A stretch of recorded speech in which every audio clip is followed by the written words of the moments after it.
पश्चिम बंगाल में ममता का जीतना विपक्ष के लिए किसी ऑक्सीजन से कम नहीं है। इस जीत से विपक्ष को भरोसा मिलेगा कि अगर विपक्षी नेता मिलकर बीजेपी को हराने की कोशिश करेंगे तो ये काम इतना मुश्किल भी नहीं है।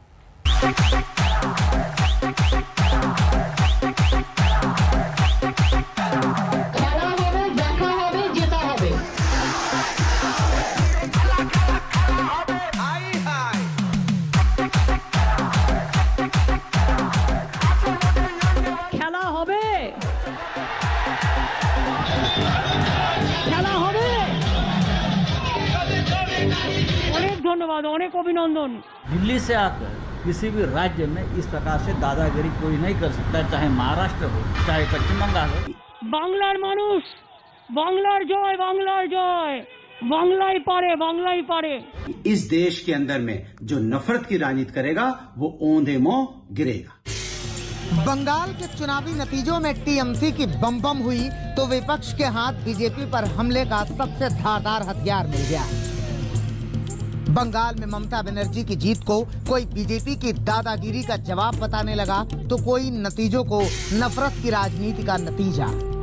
ऐसे में ये बात बिल्कुल साफ है कि बंगाल के चुनावी नतीजे बीजेपी और पीएम मोदी के सामने नया चैलेंज लेकर आए हैं, क्योंकि इन नतीजों ने विपक्ष की एकजुटता को अब ऑक्सीजन दे दिया है। और यही वजह है कि ममता की जीत के बहाने विपक्षी सीधे पीएम मोदी को निशाने पर ले रहे हैं।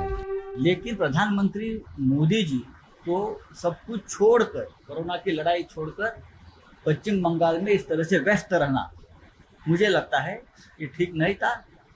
पार्टी लड़ती है, लेकिन प्रधानमंत्री जब उतरते हैं किसी युद्ध में और हार जाते हैं तो उसका ठिकरा भी दुर्भाग्यवश प्रधानमंत्री के ऊपर पड़ता है। ये देश के लिए ठीक नहीं।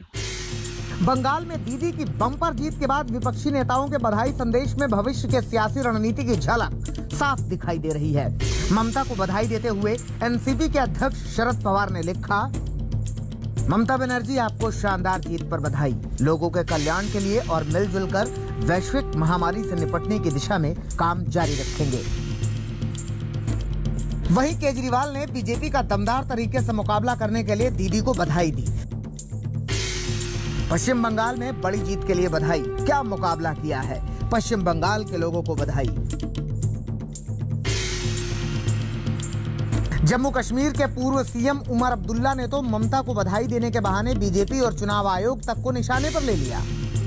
बीजेपी और पक्षपाती चुनाव आयोग ने आपको हर तरह से रोकने की कोशिश की, लेकिन आप विजयी हुई। अगले 5 सालों के लिए शुभकामनाएं। वहीं पप्पू यादव ने तो ममता बनर्जी को पीएम मोदी का विकल्प बता दिया।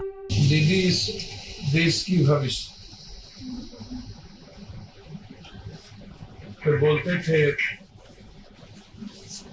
कि मोदी नहीं तो कौन, दीदी इस इंडिया की फ्यूचर।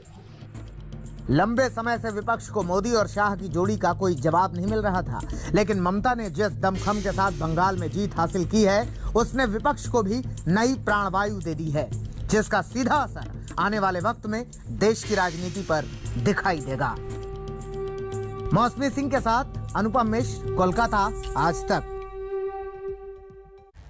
हमारे लिए वक्त हो गया एक छोटे से ब्रेक का। बने रहे हमारे साथ, देखते रहिए आज तक।